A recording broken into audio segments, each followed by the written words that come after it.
Hey guys, so today I'm going to show you the expectations of an exit ticket. So today you'll be taking a multiple choice exit ticket, and I'm going to show you the expectations, and I'm also going to show you some tools that you're going to have to use in order to be able to see the text to answer the questions.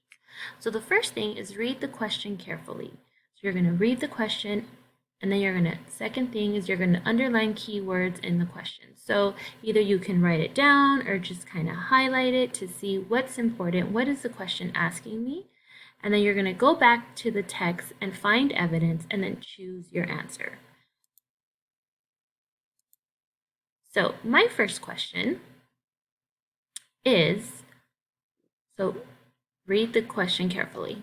What does the reader learn about Emma on page 6 and 7? Read the question, underline keywords in the question, go back to the text to find evidence, and select your answer. So I'm going to click right here, guys, because it is going to tell me. I have to read it carefully. So it says, Emma loved the rug. She lay on it, she sat on it, and she was happy. When she began to walk, she carried it everywhere she went, but never stepped on it. Now she only stared at it, sitting perfectly still for long periods of time. It is not a blanket, it is her television, Father said. What do you see in that fuzzy thing? Mother asked. Emma didn't answer. Okay, so what does the reader learn about Emma on page 6? So it says I read it, so what did I learn? Those are my keywords, so I have to go back and find evidence. So did I find evidence that Emma thinks the rug is beautiful? So let me go back. Is this what I learned? Doesn't really say anything about Emma thinking it's beautiful. She didn't really say anything. Emma wants a colorful rug. Let me go back.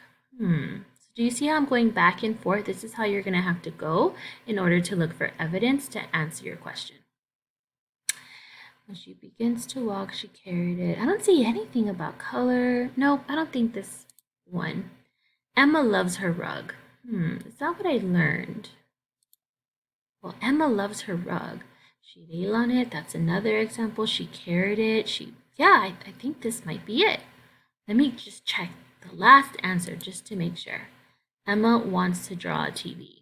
Well, I know she talked about a TV, but it says that it's her television, and that's referring to the blanket. So now I'm going to choose my answer because I found evidence that said Emma loves her rug because she stares at it, she looks at it. So I am going to press C, and then I'm going to go to the next one. All right, guys? Good. You're going to press submit. And then you will go to your next question, and it will tell me if I got it right. All right, guys. Good job. Good luck, and you can do it.